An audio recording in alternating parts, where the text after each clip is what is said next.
Hi everyone! Welcome back to another episode of STEM Sundays with Emily. As you can see, I am not at the office, I am not at home, I'm actually down in New York City.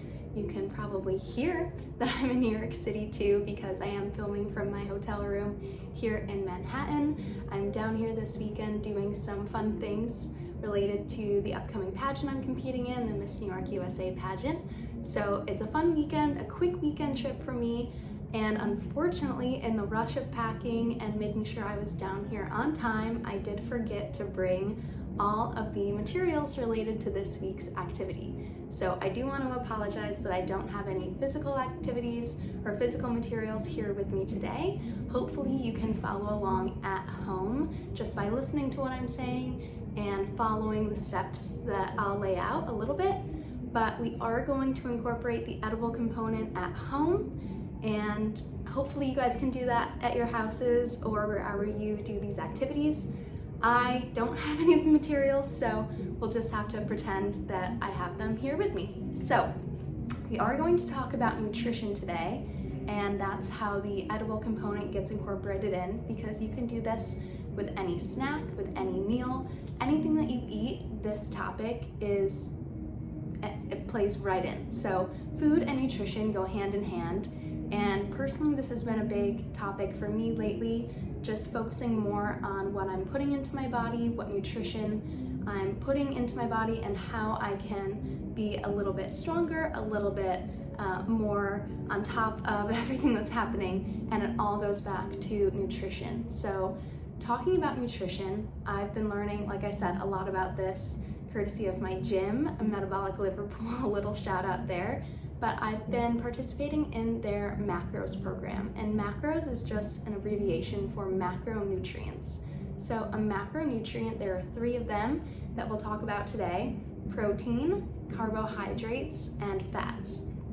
So the 3 of these are in every single thing that we eat. Some might incorporate all 3 macronutrients, some might only be 1 macronutrient, but we're going to talk a little bit about what each of these are and how you can calculate how many calories you're getting out of each macronutrient. So in terms, talking about calories, before we jump into some of the technical words and the defining our macronutrients, calories I'll define first. So that's just an easy way that the United States is classifying energy. So we talk about, oh, this has 100 calories. So if you eat that, you will consume 100 calories, and that is just a measurement of energy. So food is energy, and the food that we eat goes into fueling our body.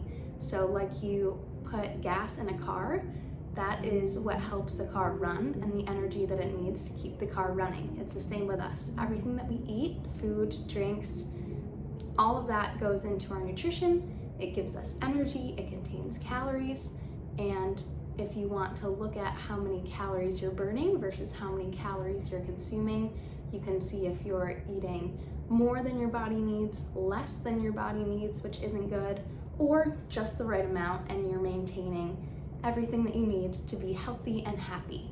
So jumping back into looking at macronutrients, we do have those 3. We're going to start first with protein. So protein is essential for us in building and maintaining muscle. So muscles are important because that's what helps us walk, jump, run, lift things. All of our muscles throughout our body are so important for helping us do everyday activities.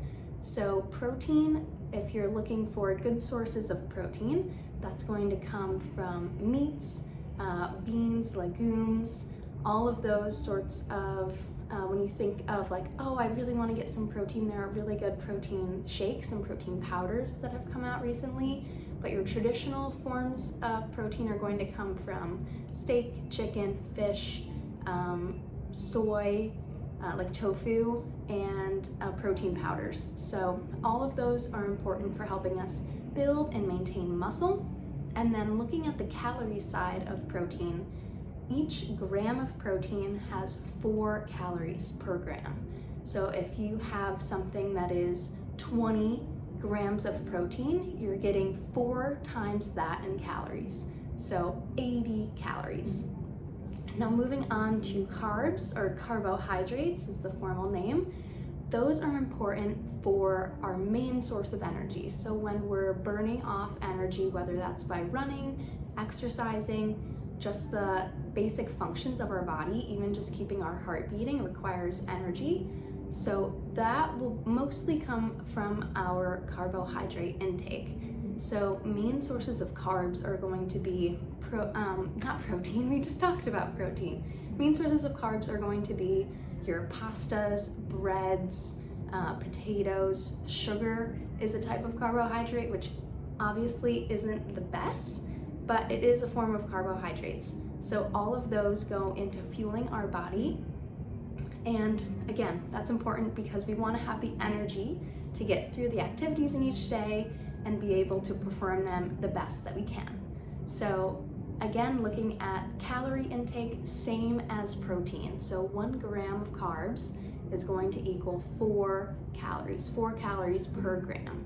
So if you're looking at, say, pasta, for example, and that has, 40 grams of protein, or grams of carbohydrates. I'm stuck on this protein, geez. 40 grams of carbs, you're gonna multiply that by 4 to get the total number of calories just from that carbohydrate portion.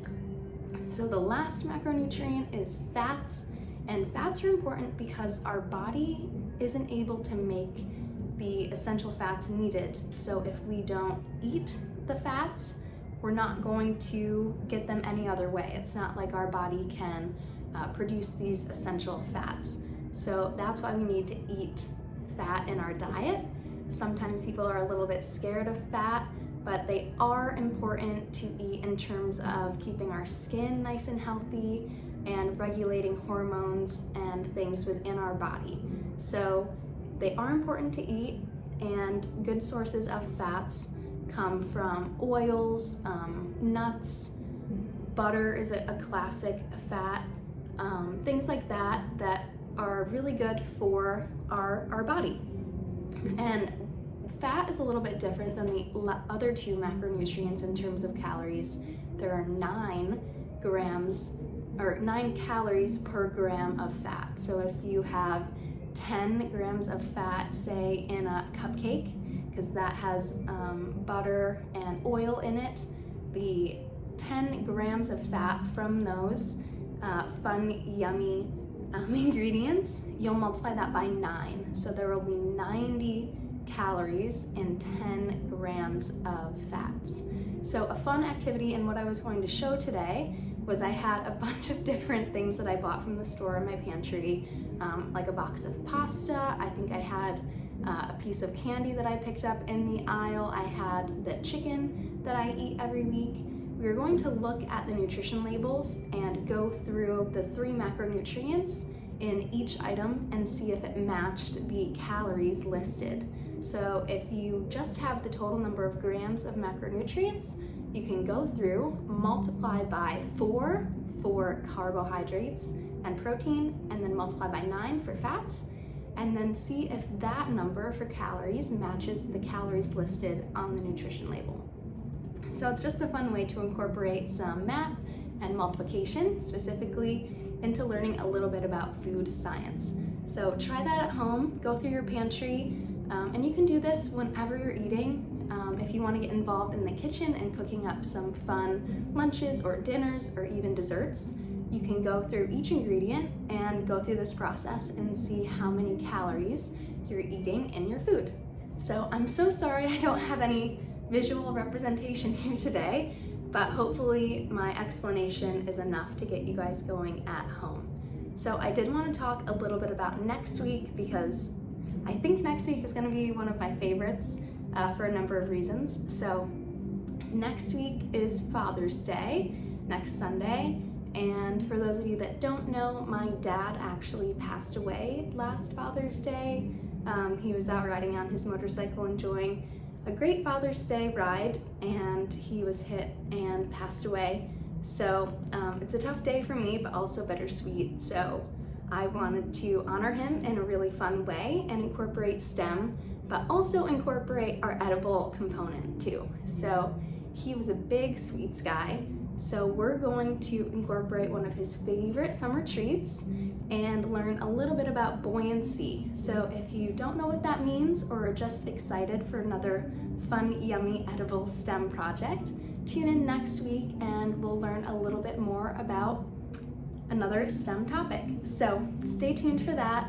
And again, I apologize for not being prepared today, but hopefully my words will be able to get you through the activity, and hopefully next week's activity will make up for it. So I'll see you all next week. Thanks again for tuning in today, and I'll see you next week on Father's Day for a fun STEM activity again. Have a good one, everyone. Bye.